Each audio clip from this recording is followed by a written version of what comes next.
রাসূলুল্লাহ সাল্লাল্লাহু আলাইহি ওয়াসাল্লামের কাছে আসছে এক ইহুদি আর এক সাহাবী।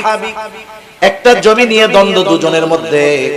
প্রমাণ হাজির করা হলো, সকলে সমান সমান। লাস্টে আল্লাহর রাসূল সাল্লাল্লাহু আলাইহি ওয়াসাল্লাম বললেন, কসম করো কসম। এইবার ইহুদি জমির মালিক না হওয়ার পরেও নির্দ্বিধায় সে কসম করে বসলো। সাহাবীও তো সত্যের উপর, সেও কসম করলো। এইবার ইহুদি মিথ্যা কসম করেছে, নবীজি বুঝতে পেরেছেন।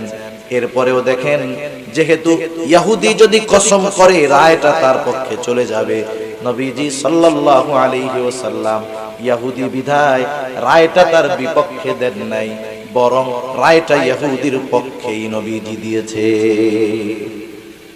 শুধু তাই না, অনেক মুনাফিক তো নবীজির বিচার মানতে চায় নাই। মুনাফিক আর একজন মুসলিম ইহুদির মধ্যে নবীজি রায় দিলেন ইহুদির পক্ষে। মুনাফিকের পছন্দ হয় নাই রায়, চলে গেছে আপিল করছে আবু বকর রাদিয়াল্লাহু তাআলা আনহুর কাছে। স্বাভাবিক যৌক্তিকতা কি বলে, যদি জজ কোর্ট কোনো রায় দেয় সেটাকে সুপ্রিম কোর্টে আপিল করা যায়, ঠিক না? কিন্তু সুপ্রিম কোর্ট যেই রায় দিবে ওই রায়ের বিরুদ্ধে জজ কোর্টে আপিল করার সুযোগ আছে? কোনো সুযোগ নাই। রায় দিয়েছেন মুহাম্মদুর রাসূলুল্লাহ সাল্লাল্লাহু আলাইহি ওয়াসাল্লাম, আর ওই মুনাফিকের নবীজির রায় বিচার পছন্দ হয় নাই। ও চিন্তা করছে, আমি তো মুসলমানের সাথে থাকি, পেছনে নামাজ পড়ি, জিহাদে যাই, উনি আমার পক্ষে রায় দিবে, ইহুদির পক্ষে কেন দিবে? পছন্দ হয় নাই রায়। আবু বকর রাদিয়াল্লাহু তাআলা আনহুর কাছে গিয়ে আপিল করছে, সানি করাইতে যায়। জিজ্ঞাসা করেছেন, প্রথম রায়টা কে দিয়েছে? নবীজি মুহাম্মদুর রাসূলুল্লাহ সাল্লাল্লাহু আলাইহি ওয়াসাল্লাম। উনি বললেন, এটা আমার দ্বারা সম্ভব না। এবার ওই ইহুদি, ওই মুনাফিক চিন্তা করলো, ওমরের কাছে গেলে মনে হয় কাজ হবে, কারণ ওমর কাফেরদের ব্যাপারে কঠোর। এইবার ওমর রাদিয়াল্লাহু তাআলা আনহুর কাছে গিয়ে বলতেছে, আমরা একটা বিচারের সানি করানোর জন্য আসছি। প্রথম বিচার কে করছে? মুহাম্মদুর রাসূলুল্লাহ সাল্লাল্লাহু আলাইহি ওয়াসাল্লাম। এইবার মুনাফিক বলতেছে, উনি ইহুদির পক্ষে রায় দিয়েছেন, আমার বিপক্ষে দিয়েছে। এইবার ওমর রাদিয়াল্লাহু তাআলা আনহু তারে জিজ্ঞাসা করতেছে, নবীজির রায় তোমার পছন্দ হয় নাই না? হয় নাই। এবার ঘর থেকে তলোয়ার নিয়ে আসছেন, এই মুনাফিককে দুনিয়া থেকে চিরতরে বিদায় করে দিয়েছে। আমি আপনাদের খেদমতে পবিত্র কোরআনুল কারীমের সূরাতুন নিসা থেকে একটি আয়াত ও রাসূল আকরাম সাল্লাল্লাহু আলাইহি ওয়াসাল্লামের অগণিত হাদিস থেকে একটা হাদিস পাঠ করেছি। আল্লাহ তাআলার কাছে তৌফিক চাই, আল্লাহ তাআলা একেবারে অতি অল্প সময়ে কিছু কথা আমাকে আপনাদের খেদমতে বলার সুযোগ করে দেন, যে কথাগুলো আমাদের সবার দুনিয়া এবং আখিরাতের জন্য কল্যাণকর হয়। সকলে বলি আমিন। সম্মানিত উপস্থিতি, আমি আপনাদের খেদমতে যে আয়াতখানা তিলাওয়াত করেছি, উক্ত আয়াতের মধ্যে আল্লাহ সুবহানাহু ওয়া তাআলা আমাদেরকে দুটো বিষয়ে ওয়াজ করেছেন। আল্লাহ সুবহানাহু ওয়া তাআলা ওয়াজ করেছেন। আল্লাহ রাব্বুল আলামিন বলেন, ইন্নাল্লাহা ইয়া'মুরুকুম আন তু'আদ্দুল আমানাতি ইলা আহলিহা। আল্লাহ রাব্বুল আলামিন বলেন, নিশ্চয়ই আল্লাহ তোমাদেরকে আদেশ করেছেন, ইন্নাল্লাহা ইয়া'মুরুকুম আন তু'আদ্দুল আমানাতি ইলা আহলিহা। প্রথম আদেশ, তোমরা আমানত তার প্রকৃত হকদারের কাছে ফিরায় দাও। দ্বিতীয় আদেশ, ওয়া ইযা হাকামতুম বাইনান নাসি আন তাহকুমু বিল আদল। তোমরা যখন মানুষের মধ্যে বিচার আচার করবা, ন্যায় বিচার করবা। এক নম্বর আদেশ, আমানত তার হকদারের কাছে ফিরাইয়া দাও। দুই নম্বর, যখন তোমরা বিচার আচার করবা, ন্যায় বিচার করবা, ন্যায় বিচারের সাথে আমানতদারিতার একটা সম্পর্ক আছে। কারণ এ কথা হয়তো আমাদের জানা আছে, আমানত শুধুমাত্র লেনদেনের মধ্যে সীমাবদ্ধ কোনো বিষয় নয়, বরং আমানতদারিতা এটা ব্যাপক একটা জিনিস। এই জন্য যখন কেউ বিচারকের আসনে সমাসীন হন, যখন কেউ বিচারকের দায়িত্ব পান, ওই বিচারকের জন্য ন্যায় বিচার করাটাও আমানতদারিতা। বিচারকের কাছে যিনি বিচার প্রার্থী হিসাবে আসবেন, ন্যায় বিচার পাওয়া মাজলুমের আমানত। যদি কোনো বিচারক ন্যায় বিচার না করে তাহলে সে মাজলুমের সাথে খেয়ানত করে, কারণ বিচারের দায়িত্ব তিনি নিয়েছেন, তাকে দেওয়া হয়েছে, এটা আমানত। দায়িত্বটা আমানত হয়। অথচ আফসোস, আজকে তো এমন এক জামানা, যেই জামানায় মানুষ দায়িত্ব নিজের থেকে নেওয়ার জন্য কাড়াকাড়ি করে। বিচারকের দায়িত্বে যিনি আছেন তিনিও কিন্তু আমানত রক্ষার দায়িত্বে আছেন। ইমাম আজম আবু হানিফা রাহমাতুল্লাহি আলাইহি এই বিচারকের দায়িত্ব নেওয়ার জন্য প্রস্তাব দিয়েছিল খলিফা মনসুর। মানুষের মাঝে যখন খলিফা মনসুর ইমাম আজম আবু হানিফা রাহমাতুল্লাহি আলাইহিকে প্রস্তাব দিল প্রধান বিচারপতির দায়িত্ব নেওয়ার জন্য, ইমাম আবু হানিফা রাহমাতুল্লাহি আলাইহি দায়িত্ব নিলেন না। সবার সামনে তিনি যখন খলিফার প্রস্তাবকে ফিরিয়ে দিলেন, খলিফা ইমাম আবু হানিফার উপরে প্রচন্ড রাগান্বিত হয়ে গেলেন। লজ্জিত যে আমার কথা মানে নাই, তার গায়রতে লাগলো। ইমাম আজম আবু হানিফা রাহমাতুল্লাহি আলাইহির গায়ে খলিফা মনসুর চাবুক দিয়ে একটি আঘাত করলেন। খলিফা মনসুরের চাচা যখন জানতে পারলো খলিফা মনসুর এই কাজ করেছে, খলিফা মনসুরকে মনসুরের চাচা বলতেছে, ও মনসুর, কাজটা তুমি কিন্তু ভালো করো নাই, তুমি ইমাম আবু হানিফার কাছে ক্ষমা চাও। খলিফা রাষ্ট্রের প্রধান ইমাম আবু হানিফার কাছে গিয়ে ক্ষমা চাইবেন, এটা তার আত্মসম্মানে লাগতেছে। তিনি চিন্তা করলেন তিনি তার বিশ্বস্ত লোকটাকে ক্ষমা চাওয়ার জন্য ইমাম আবু হানিফার কাছে পাঠায়া দিবেন। বিশ্বস্ত লোকটাকে পাঠায়া দিলেন, সাথে এক থলে স্বর্ণ মুদ্রা দিয়ে ইমাম আবু হানিফার কাছে পাঠানোর সময় বললেন, শোনো, ইমাম আবু হানিফাকে গিয়ে বলবা খলিফা তার আচরণের জন্য লজ্জিত, দুঃখিত, আপনার কাছে ক্ষমা চাইছে, মাফ করে দিয়েন। সাথে সাথে আমার পক্ষ থেকে এই এক থলে স্বর্ণ মুদ্রা তাকে হাদিয়া দিবা। বলবা এই হাদিয়া যদি আপনি গ্রহণ করেন খলিফা সুনিশ্চিত হবে যে আপনি তাকে ক্ষমা করছেন। লোকটা ইমাম আবু হানিফার কাছে চলে গেল, গিয়া সব খুলে বলল। ইমাম আবু হানিফা রাহমাতুল্লাহি আলাইহি বললেন, ঠিক আছে, খলিফা যেহেতু তার কর্মের জন্য লজ্জিত, আমি তাকে ক্ষমা করে দিলাম, মাফ করে দিলাম। এইবার লোকটা বলতেছে, আপনার জন্য খলিফা এক থলে স্বর্ণ মুদ্রা হাদিয়া দিয়েছে, আপনি এটা গ্রহণ করলে খলিফা সুনিশ্চিত হবেন যে আপনি তাকে ক্ষমা করে দিয়েছেন। এইবার ইমাম আবু হানিফা রাহমাতুল্লাহি আলাইহি লোকটাকে জিজ্ঞাসা করতেছে, তুমি আর তোমার খলিফা যে আমাকে হাদিয়া দিল, এই হাদিয়া কি তার ব্যক্তিগত সম্পদ থেকে দিয়েছে নাকি? লোকটা বলতেছে, না, রাষ্ট্রীয় কোষাগার থেকে দিয়েছে। ইমাম আবু হানিফা রাহমাতুল্লাহি আলাইহি বললেন, কোন খলিফার এই অধিকার নাই, কোন রাষ্ট্রপ্রধানের এই অধিকার নাই। রাষ্ট্রের সম্পদ যেখানে খুশি সেখানে ব্যয় করবে। খলিফার দায়িত্ব হলো, রাষ্ট্রপ্রধানের দায়িত্ব হলো রাষ্ট্রের সম্পদ রক্ষণাবেক্ষণ করা, যথাযথ হকদারকে দেওয়া, অপচয় রোধ করা। এক কথায় এই সম্পদ তার কাছে আমানত, আর আমানতের বস্তু কাউকে হাদিয়া দেওয়া যায় না। তুমি তোমার খলিফাকে গিয়ে বলবা, সে যে ভাতা পায় ওর থেকে 1 টাকা বেশি নেওয়া রাষ্ট্রীয় সম্পদ থেকে তার জন্য বৈধ নয়।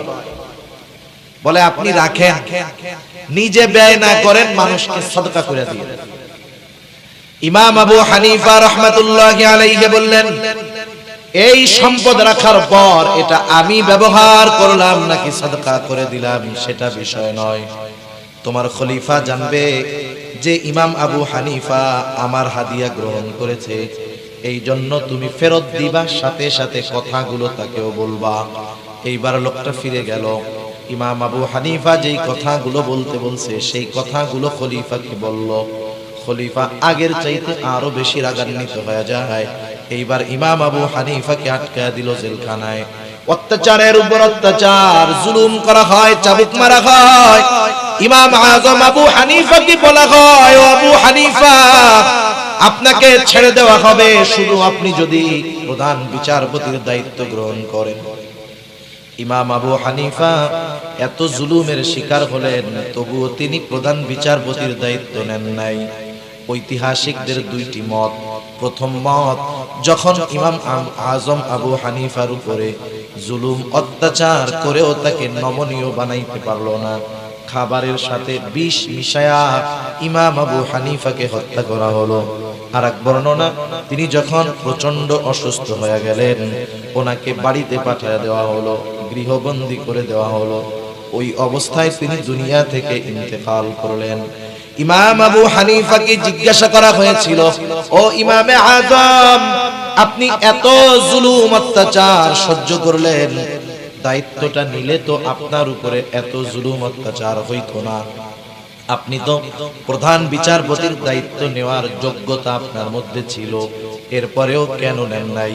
তিনি বললেন, শোনো, দায়িত্ব নাই চিন্তা নাই, কিন্তু প্রধান বিচারকের দায়িত্ব নেবার পর আমি যদি ন্যায় বিচার না করতে পারতাম, মাজলুমকে যদি ন্যায় বিচার যদি না দিতে পারতাম, কিয়ামতের দিন আল্লাহ তাআলার সামনে খেয়ানতকারী হিসাবে উপস্থিত হওয়া লাগতো। এই কথা আমি বোঝানোর জন্য বললাম যে দায়িত্ব এটা আমানত। তাহলে যিনি বিচারকের আসনে সমাসীন, এই দায়িত্বটা তার কাছে আমানত। সেটা বাংলাদেশের বিচারক হোক, সেটা অন্য দেশের বিচারক হোক। সাধারণত গ্রামের মধ্যে অনেক সময় সালিশ বিচার হয় না? হয়। অনেকে দুই পক্ষ একজনকে যখন মানে যে উনি আমাদের মধ্যে ফয়সালা দিবেন, উনি তখন বিচারক। প্রত্যেকটা ক্ষেত্রে বিচারের দায়িত্ব, রায়ের দায়িত্ব যার হাতে দেওয়া হবে, এটা তার কাছে আমানত, এবং অবশ্যই অবশ্যই এই আমানত মনে করে তাকে ন্যায় বিচারই করতে হবে। আমি প্রথম ওয়াজের আলোচনা করব না, দ্বিতীয় বিষয়টা আমি বলতে চাই, যেটা আল্লাহ রাব্বুল আলামিন প্রথমটা বললেন, ইন্নাল্লাহা ইয়া'মুরুকুম আন তুআদ্দুল আমানাতি ইলা আহলিহা ওয়া ইযা হাকামতুম বাইনান নাস। যখন তোমরা মানুষের মধ্যে বিচার করবা, সেই বিচারক হতে পারে সুপ্রিম কোর্টের, হতে পারে জজ কোর্টের, হতে পারে এলাকার মানুষের দ্বারা নির্বাচিত কোন বিচারক, হতে পারে দুইজনের মধ্যে দ্বন্দ্ব, তৃতীয় আরেকজন ব্যক্তি, সে বিচারক। প্রত্যেকটা ক্ষেত্রে আল্লাহ তাআলা বলেন ন্যায় বিচার করবা। ওয়া ইযা হাকামতুম বাইনান নাসি আন তাহকুমু বিল আদল, ন্যায় বিচার করবা। যদি কখনো এমন হয় বিচারকের আসনে আমি আপনি, আমার আপনার কাছে বিচার চাইতে আসছে আমার শত্রু, কি করব? আল্লাহ রাব্বুল আলামিন বলেন, খবরদার খবরদার, ওয়ালা ইয়াজরিমান্নাকুম শানাআনু কওমিন আলা আল্লা তা'দিলু ই'দিলু হুয়া আকরাবু লিত্তাকওয়া। যখন কোন শত্রু, যার প্রতি আমার বিদ্বেষ আছে, আমার শত্রু যদি আমার কাছে আসে, আমি যদি বিচারকের আসনে বসে থাকি, আল্লাহ রাব্বুল আলামিন বলতেছে তুমি ন্যায় বিচার করবা। এখন তো শত্রু হওয়া লাগে না, এমনিতেই তো কতজন চোখের কাটা হয়ে বসে আছে, ঠিক কিনা বলেন? কতজন আছে, শত্রুতা নাই, কোনো কিছুই নাই, এমনিই ওরে দেখতে ভালো লাগে। এই জন্য তাদের ব্যাপারে ন্যায় ফয়সালা দেয়। নাইলে এদেশে এমন হওয়ার কথা না যে 350 ক্রস ফায়ারের মূলে যে তাকে রাজকীয় হালে আদালতে নেওয়া হয়। 7 মার্ডারের যিনি মূল হোতা, আদালতে যখন নেওয়া হয়, হাতে গোল্ডেন কালারের ঘড়ি, চুলগুলো ভাঁজ করা পরিপাটি, পাঞ্জাবিটার মধ্যে পুরা আয়রন করা ভাঁজ। আর কোন অপরাধে কিছু মানুষ জেলে, ওই অপরাধের কোনো হদিস নাই, কোন সাক্ষী নাই, অথচ একেবারে বিনা বিচারে যাদেরকে আটকায় রাখা হয়েছে তাদেরকে এমন ভাবে আদালতে হাজির করা হয়, কেমন যেন মনে হয় বিশ্বের সবচেয়ে বড় সন্ত্রাসী, ঠিক কিনা বলেন? মনে রাখতে হবে, দুনিয়ায় যখন ইনসাফ থাকে না, ন্যায় বিচার থাকে না, যখন এই অবস্থা হয়, ন্যায় পরায়ণতা থাকে না, বুঝতে হবে অচিরেই আল্লাহ সুবহানাহু ওয়া তাআলার গোসা ওই জাতির উপরে পতিত হবে, ঠিক কিনা বলেন? আর এই কথাও মনে রাখতে হবে, আজকের দিনটা হয়তো জালেমের, আগামী দিনটা কিন্তু মাজলুমের, ঠিক কিনা বলেন? এজন্য বিচারকের দায়িত্ব কঠিন এক দায়িত্ব। যারাই দায়িত্ব পেয়ে ফ্যাসিলিটি অনেক শান্তি আরাম আয়েশের জীবন যাপন করতেছে, কিন্তু দুনিয়ার জিন্দেগি তো একটা সময় শেষ হবে, তখন জবাবদিহিতা করা লাগবে। সেজন্য সকলেই যদি দুইজনের মধ্যেও আমাকে বিচারক ফয়সাল হিসাবে মনোনীত করা হয়, আমি প্রত্যেকটা জায়গায় ইনসাফ ভিত্তিক বিচার করব। রাসূল আকরাম সাল্লাল্লাহু আলাইহি ওয়াসাল্লাম ন্যায় বিচারের সর্বোত্তম উপমা আমাদের সামনে রেখে গেছেন, রাসূলের সাহাবায়ে কেরাম রেখে গেছেন। আমরা সেই নবীর উম্মত, এজন্য এই বিষয়গুলো খেয়াল রাখব। রাসূলুল্লাহ সাল্লাল্লাহু আলাইহি ওয়াসাল্লামের কাছে আসছে এক ইহুদি আর এক সাহাবী, একটা জমি নিয়ে দ্বন্দ্ব, দুজনের মধ্যে প্রমাণ হাজির করা হলো, সকলে সমান সমান। লাস্টে আল্লাহর রাসূল সাল্লাল্লাহু আলাইহি ওয়াসাল্লাম বললেন, কসম করো কসম। এইবার ইহুদি জমির মালিক না হওয়ার পরেও নির্দ্বিধায় সে কসম করে বসলো। সাহাবীও তো সত্যের উপর, সেও কসম করলো। এইবার ইহুদি মিথ্যা কসম করেছে, নবীজি বুঝতে পেরেছেন। এরপরেও দেখেন, যেহেতু ইহুদি যদি কসম করে রায়টা তার পক্ষে চলে যাবে, নবীজি সাল্লাল্লাহু আলাইহি ওয়াসাল্লাম ইহুদি বিধায় রায়টা তার বিপক্ষে দেন নাই, বরং রায়টা ইহুদির পক্ষেই নবীজি দিয়েছে। শুধু তাই না, অনেক মুনাফিক তো নবীজির বিচার মানতে চায় নাই। মুনাফিক আর একজন অমুসলিম ইহুদির মধ্যে নবীজি রায় দিলেন ইহুদির পক্ষে। মুনাফিকের পছন্দ হয় নাই রায়, চলে গেছে আপিল করছে আবু বকর রাদিয়াল্লাহু তাআলা আনহুর কাছে। স্বাভাবিক যৌক্তিকতা কি বলে, যদি জজ কোর্ট কোনো রায় দেয় সেটাকে সুপ্রিম কোর্টে আপিল করা যায়, ঠিক না? কিন্তু সুপ্রিম কোর্ট যেই রায় দিবে, ওই রায়ের বিরুদ্ধে জজ কোর্টে আপিল করার সুযোগ আছে? কোনো সুযোগ নাই। রায় দিয়েছেন মুহাম্মদুর রাসূলুল্লাহ সাল্লাল্লাহু আলাইহি ওয়াসাল্লাম, আর ওই মুনাফিকের নবীজির রায় বিচার পছন্দ হয় নাই। ও চিন্তা করছে, আমি তো মুসলমানের সাথে থাকি, পেছনে নামাজ পড়ি, জিহাদে যাই, উনি আমার পক্ষে রায় দিবে, ইহুদির পক্ষে কেন দিবে? পছন্দ হয় নাই রায়। আবু বকর রাদিয়াল্লাহু তাআলা আনহুর কাছে গিয়ে আপিল করছে, সানি করাইতে যায়। জিজ্ঞাসা করেছেন, প্রথম রায়টা কে দিয়েছে? নবীজি মুহাম্মদুর রাসূলুল্লাহ সাল্লাল্লাহু আলাইহি ওয়াসাল্লাম। উনি বললেন, এটা আমার দ্বারা সম্ভব না।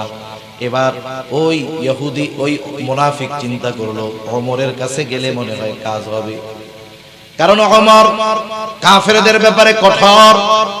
এইবার ওমর রাদিয়াল্লাহু তাআলা আনহুর কাছে গিয়ে বলতেছে, আমরা একটা বিচারের সানি করানোর জন্য আসছি। প্রথম বিচার কে করছে?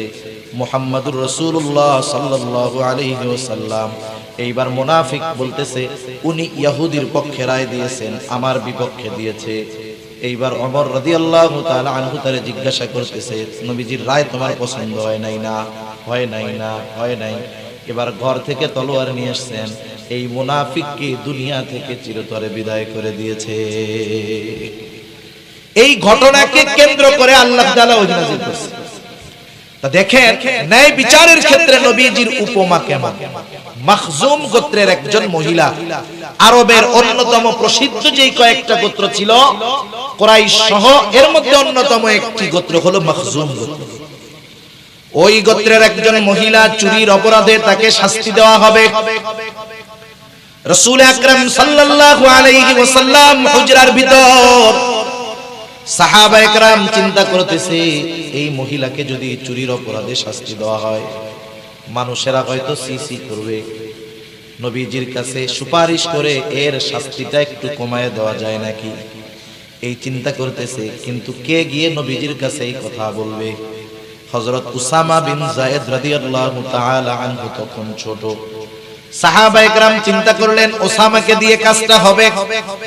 ওসামাকে বললেন, ওসামা তুমি তোমার নানার কাছে গিয়ে বলবা, নানা এই যে মহিলার হাত কাটা হবে, উনি মাখজুম গোত্রের একজন মহিলা। এতটুকু কথা শিখায় দেওয়া হলো। হযরত ওসামা তখন ছোট, তিনি গিয়ে নবীজির কাছে এতটুকু কথা বললেন। নবীজির বুঝতে বাকি নাই যে এই কথাটা এই ছোট বাচ্চা নিজের থেকে বলে নাই, বরং ওকে কেউ শিখায়া দিয়েছে, কোনো সন্দেহ নাই। নবীজি বাহির হয়ে আসলেন। এসে নবীজি বলতেছেন, তোমরা কি এমন বিষয়ের জন্য সুপারিশ করতেছো যেই বিষয়ের রায় দিয়েছেন আল্লাহ, যেই বিষয়ের ফয়সালা দিয়েছেন আল্লাহ, তোমরা কি এমন বিষয়ের জন্য ফয়সালা তোমরা সুপারিশ করে দিয়েছো? এবার বর্ণনাকারী বলেন নবীজি আমাদের সামনে দাঁড়ায় গেলেন, তিনি আমাদের উদ্দেশ্যে বক্তব্য দিলেন, খুতবা দিলেন। নবীজি বললেন, শোনো, তোমাদের পূর্বে আল্লাহ রাব্বুল আলামিন বহুত জাতিকে, বহুত কওমকে আল্লাহ তাআলা ধ্বংস করে দিয়েছে এই কারণে যে তাদের মধ্যে যখন কোন শরীফ মানুষ চুরির অপরাধে আটক হতো তাকে ছেড়ে দেওয়া হতো, তাকে শাস্তি দেওয়া হতো না। আবার যখন কোন দুর্বল মানুষকে চুরির অপরাধে আটক করা হতো তার উপরে শাস্তি কার্যকর করা হতো।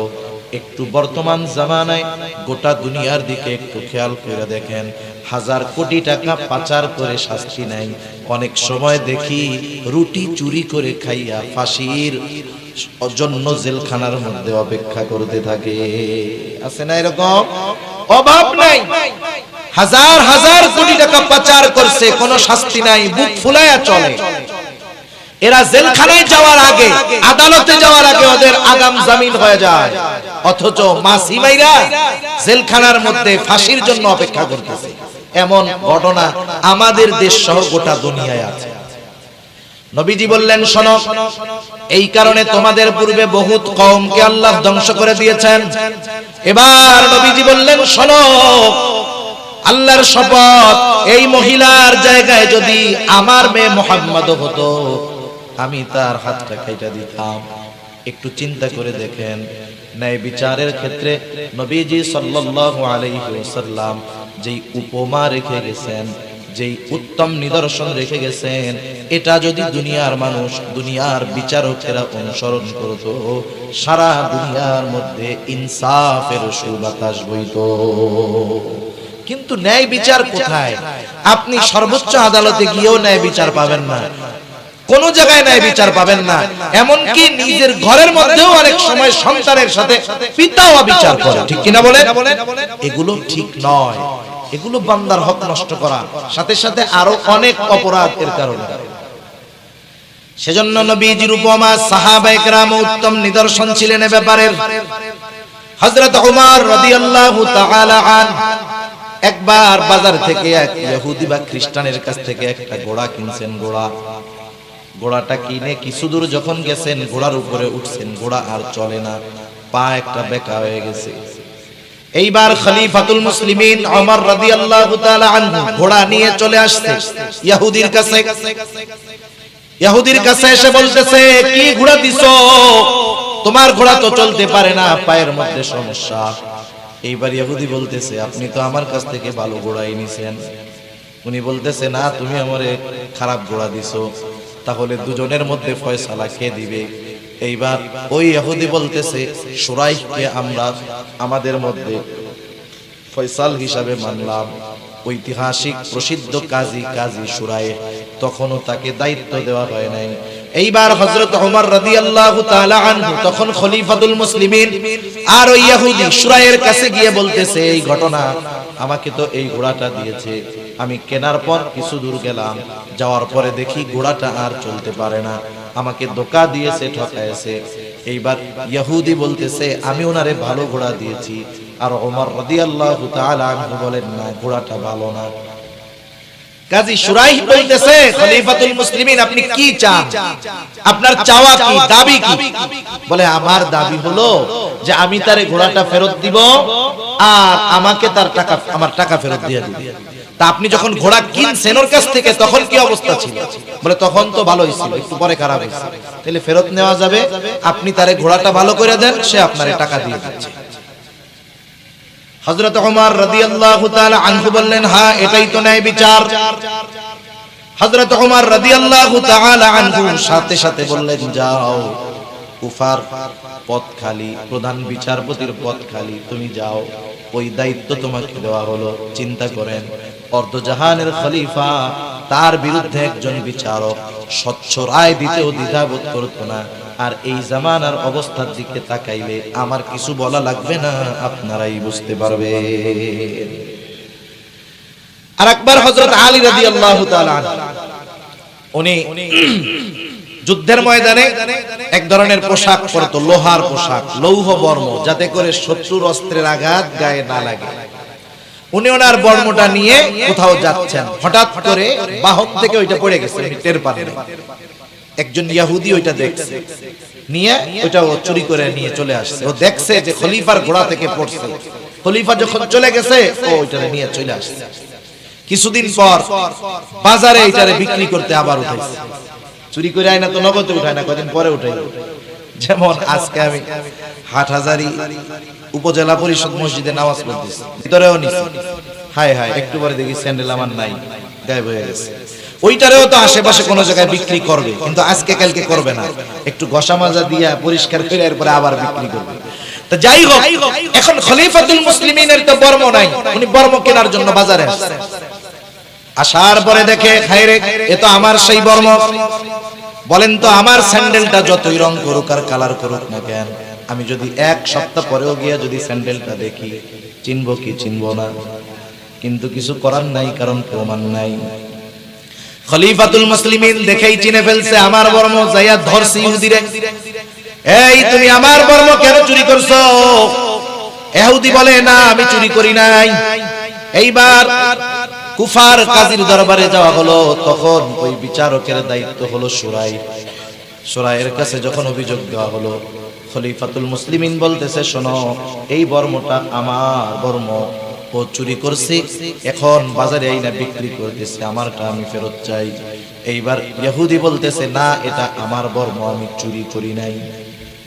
তাহলে খলিফাতুল মুসলিমিন, আপনি যেহেতু দাবি করতেছেন, আপনার পক্ষে সাক্ষী দরকার যে এই বর্মের মালিক আপনি। সাক্ষী আছে? বলে হ্যাঁ। কে? বলে আমার ছেলে হাসান আর আমার এক গোলাম। বিচারক বলতেছে আর কোন সাক্ষী কি নাই? বলে না আর কোন সাক্ষী নাই। বলে শোনেন, আপনার ব্যাপারে আপনার সন্তান এবং আপনার গোলামের সাক্ষ্য গ্রহণ করা হবে না। আলী রাদিয়াল্লাহু তাআলা আনহু আয়েশা দিচ্ছে, বলছে তাইলে তো আমার আর কোনো সাক্ষী নাই। ইহুদি রায়ে জয়ী হয়ে গেছে। এবার ইহুদি ওইটা নিয়ে চলে যাচ্ছে, দুইজনে কথা বলতেছে। কিছু দূর যাওয়ার পরে ওই ইহুদি চিন্তা করতেছে, কি করলাম, কত সুন্দর ন্যায় বিচার, খলিফাতুল মুসলিমিন যদি আমার থেকে নিয়েও যাইতো, ওটা তো তার, কিছু বলার ছিল না আমার।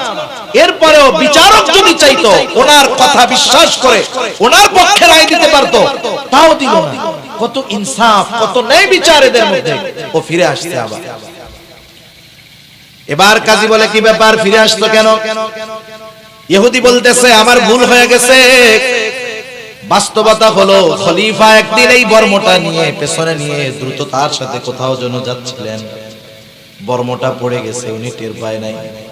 আমি ওইটা ওখান থেকে নিয়ে আসলাম, এরপরে সুন্দর মতো পরিষ্কার করে বাজারে নিয়ে বিক্রয়ের জন্য আনলাম। আসলে মূলত এই বর্মর মালিক হলো খলিফাতুল মুসলিমিন, আমি মালিক নয়, বরং আমি এটা চুরি করেছি। কিন্তু আপনার এই বিচার আমার কাছে এত পছন্দনীয় হয়েছে, এইবার ওই ইহুদির অন্তরে এই ন্যায় বিচারের দৃষ্টান্ত দেখে তাওহীদের বাতি জ্বলে গেছে, ঈমান এনেছে, মুসলমান হয়ে গেছে। এক বর্ণনাকারী বলতেছে যে এই যুবকটাকে, এই ইহুদিকে আমি কিছুদিন পরে দেখেছি এক জিহাদের ময়দানে বীর বিক্রমের সাথে সে যুদ্ধ করতেছে। একটু চিন্তা করেন, ন্যায় বিচার কত গুরুত্বপূর্ণ একটি বিষয় ছিল, অথচ এই ন্যায় বিচার দুনিয়ার জমিন থেকে উঠেই গেছে। ইনসাফ নাই, ন্যায় বিচার নাই। কোন জায়গায় দেখবেন যে পরিপূর্ণভাবে ন্যায় বিচার মানুষ পায় না। যেই সমাজের মধ্যে ইনসাফ থাকে না, ন্যায় বিচার থাকে না, যে জাতির মধ্যে ইনসাফ থাকে না, ন্যায় বিচার থাকে না, এরা বড় কপাল পোড়া, বড় দুর্ভাগা। আর যে জাতির মধ্যে ইনসাফ থাকে, ন্যায় বিচার থাকে, সেই জাতি বড় সৌভাগ্যবান জাতি। আজকে এই ন্যায় বিচার আমাদের মধ্যে থাকার কথা ছিল, কিন্তু আফসোস মুসলমান বিচারকদের মধ্যে অবিচার আরো বেশি। ঠিক কিনা বলেন? কিছুদিন আগে একটা ভিডিও দেখতেছিলাম, একজন দেখাচ্ছে জাপানের মধ্যে একটা এয়ারপোর্ট, ওই এয়ারপোর্টটা বড় কোনো বিমান নামতে পারে না। এর কারণ কি? ওই এয়ারপোর্টের ঠিক মধ্যে চতুর্দিক দিয়ে সরকার জমি কিনছে, আর মধ্যে একটা লোকের মালিকানার, একটা লোকের কিছু জমি আছে, গভর্নমেন্ট তার কাছ থেকে কিনতে চায়, সে বিক্রয় করে না। আবার এই কারণে বিক্রয় করে না বিধায় চতুর্দিক আটকায় তার চলাফেরার রাস্তা বন্ধ করে দিয়েছে, এমন নয়, বরং তার চলাফেরার রাস্তা আছে। রাষ্ট্রপক্ষ বারবার চেষ্টা করতেছে যে তার কাছ থেকে জমিটা কিনতে। লোকটা বলে আমি বিক্রয় করব না। বলেন তো, আমাদের দেশ সহ অন্যান্য জায়গা হলে ওই একটা বুড়া লোককে তুড়ি দিয়া উড়াই দেওয়ার জন্য আমাদের লাঠিয়াল বাহিনী তো যথেষ্ট ছিল, ঠিক না? কিন্তু দেখেন ওই লোকটা ওখানে এখনো আছে, সে জায়গা বিক্রয় করে নাই। গভর্নমেন্টও তার উপরে জোর কইরা দখল দিতে ও জমি পারে নাই। আদালতের সাথে মামলা চলতেছে, লোকটা ন্যায় বিচার পাচ্ছে। কিন্তু আমাদের এই ন্যায় বিচার, ইনসাফওয়ালা ন্যায়পরায়ণতা আমাদের মধ্যে থাকার কথা ছিল, অথচ আফসোস আমাদের মধ্যে নাই। অমুসলিমেরা আমাদের ন্যায় বিচার কেড়ে নিয়ে এই কিছু কিছু বিষয়ের উপরে চলে দুনিয়ার সমৃদ্ধি অগ্রগতি অর্জন করতেছে। আর মুসলমানেরা অবিচার করে ন্যায় বিচারকে দূরে ঠেলে দিয়ে নিজেরা পেছনে পড়ে আছে। আপনি যে পশ্চিমা বিশ্বের অগ্রগতি দেখেন দুনিয়ার লাইনে, সমরাস্ত্রের দিক দিয়ে, প্রযুক্তির দিক দিয়ে আজ থেকে বেশি নয়, আপনি 150 বছর আগের ইতিহাস যদি জেনে থাকেন, ওসমানী খেলাফতের ইতিহাস যদি জেনে থাকেন, দেখবেন সমরাস্ত্রে, বিজ্ঞানে সব জায়গায় মুসলমানদের অগ্রগতি ছিল।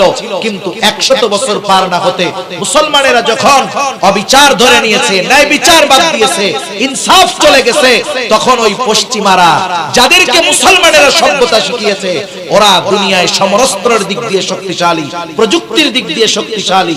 এজন্য আমরাও যদি দুনিয়ায় পরিচালিত হওয়ার জন্য যেই বিষয়গুলো কোরআন সুন্নাহ আমাদের শিক্ষা দিয়েছে, ওই বিষয়গুলো অনুযায়ী যথাযথ চলতে পারি, ইনশাআল্লাহ সেদিন দূরে নয় যেদিন সমরাস্ত্রের দিক দিয়ে শক্তিশালী হবে মুসলমানেরা, প্রযুক্তির দিক দিয়ে শক্তিশালী হবে মুসলমানেরা।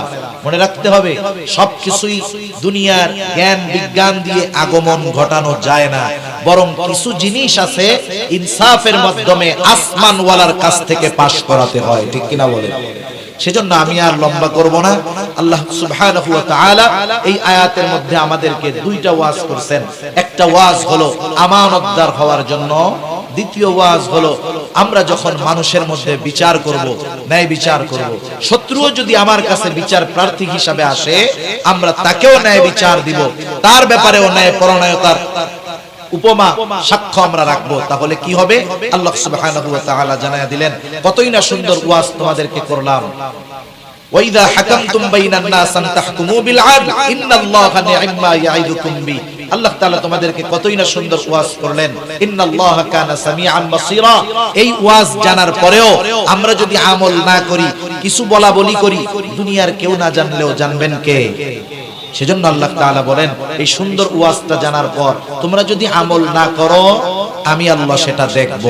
এই সুন্দর ওয়াজটা জানার পর তোমরা কি আলোচনা করো, আমি আল্লাহ তাআলা কিন্তু সেটা শুনি। সেজন্য আল্লাহ সুবহানাহু ওয়া তাআলা আমাদের সকলকে সকলের অবস্থানে পরিপূর্ণ আমানতদার ও ন্যায়পরায়ণ হওয়ার তৌফিক আল্লাহ দান করুন। সকলে বলি আমিন। ওয়া আখিরু দাওয়ানা আনিল হামদুলিল্লাহি রাব্বিল আলামিন। আসসালামু আলাইকুম ওয়া